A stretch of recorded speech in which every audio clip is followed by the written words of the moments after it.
Welcome back to the channel our study Adda. Guys आज हम start करने वाले हैं कर्मवीर चैप्टर को। गाइस इस चैप्टर में जितने भी पैराग्राफ्स दे रखे हैं उनकी संदर्भ प्रसंग व्याख्या, तो आइए फटाफट से देखते हैं।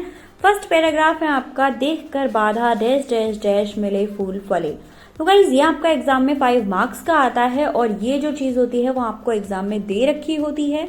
मैंने यहाँ पर आपको नहीं दिया है, आप चाहें तो सामने बुक रख सकते हैं। सबसे पहले लिखते हैं हम इस पैराग्राफ का संदर्भ।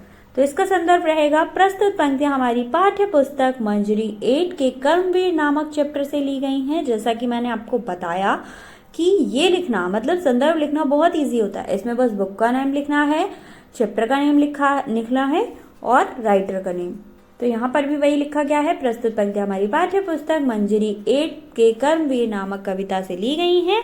इस कविता के लेखक अयोध्या सिंह उपाध्याय जी हैं। इसके बाद आ जाइए प्रसंग पर। प्रसंग में बताना है आपको कि भाई जो पैराग्राफ दिया था उसमें किसके बारे में बात हो रही है या फिर क्या बात हो रही है। तो प्रस्तुत पंक्तियों में कवि ने कर्मवीर अर्थात कर्मठ लोगों की प्रशंसा करते हुए उनके गुणों के बारे में बताया है। अब व्याख्या देख लीजिए। इस स्टैंजा की जब आप व्याख्या करेंगे मतलब इस पैराग्राफ की, तो हमारे कवि क्या कहते हैं कि जो कर्मठ लोग होते हैं ना, वे किसी भी बाधा से घबराते नहीं हैं। जो कर्म करना जानते हैं वो किसी भी बाधा से घबराते नहीं हैं। वे भाग्य के भरोसे बैठकर दुख नहीं भोगते और पछताते भी नहीं। उनके लिए कोई भी काम कठिन नहीं होता। वे अपनी योग्यता का दिखावा भी नहीं करते। वो जो करते हैं वो खुद करते हैं, दिखाते नहीं हैं। वे अपनी लगन और मेहनत से अपनी किसी भी परेशानी को दूर कर सकते हैं। साथ ही ऐसे लोग सदैव खुश रहते हैं। जो इंसान मेहनत करना जानता है उसकी किस्मत भले ही बुरी हो, बट वो मेहनत करके अपना पेट भर ही लेता है। तो इसीलिए जो इंसान मेहनत करता है वो हमेशा खुश रहता है। इसके बाद नेक्स्ट पैरा है हमारा, आज करना डैश डैश डैश जिसे सकते नहीं तक। ठीक है, बुक सामने रखिएगा, आप समझ जाएंगे कहाँ से कहाँ तक की मैं संदर्भ प्रसंग व्याख्या बता रही हूँ। तो संदर्भ और प्रसंग आपका सेम रहेगा। कर्मवीर लोगों के बारे में बताया है उन्होंने, प्रसंग में लिख दीजिएगा और संदर्भ आपका चैप्टर का नेम और सारी चीजें सेम रहती हैं। उसके बाद आता है आपकी व्याख्या।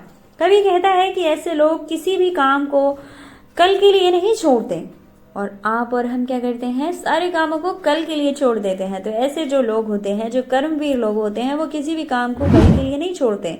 जो एक बार सोच लेते हैं उसे करके ही दम लेते हैं। ऐसे लोग कभी अहंकार नहीं करते, सबकी सलाह को सुनते हैं। ऐसे लोग कभी भी काम के लिए कभी दूसरों का मुंह नहीं ताकते और ऐसा कोई काम नहीं जिसे कर्मठ व्यक्ति नहीं कर सकता है। आप में लगन होनी चाहिए, आप हर काम को कर सकते हैं। नेक्स्ट है, जो कभी अपने डैश डैश डैश औरे के लिए। ठीक है, तो बुक साथ होगी तो आपको पता चल जाएगा मैंने कहाँ से कहाँ तक का संदर्भ और प्रसंग दिया है।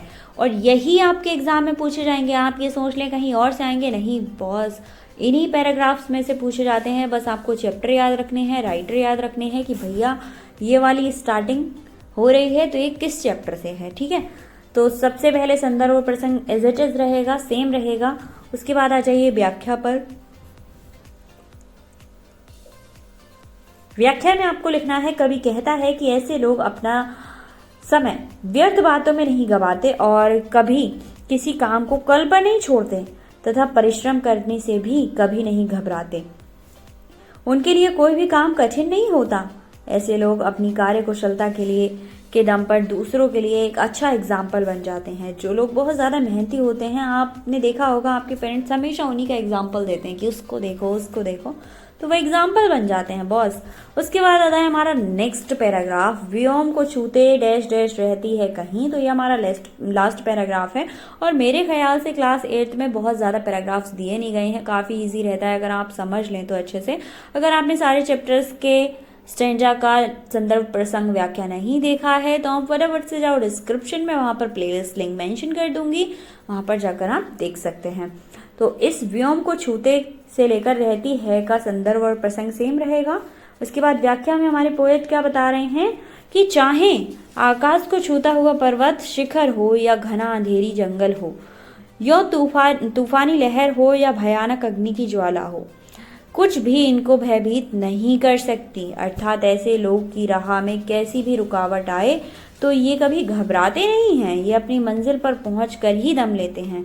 इस कविता के माध्यम से कवि कहना चाहते हैं कि भारत में समस्त नागरिक कर्मवीर बने और अपने देश की शान बढ़ाए। तो ये थे इस चैप्टर के सारे पैराग्राफ। आई होप आपको समझ आए होंगे। कोई प्रॉब्लम है तो कमेंट करिएगा। मिलते हैं नेक्स्ट वीडियो में। Thank you so much.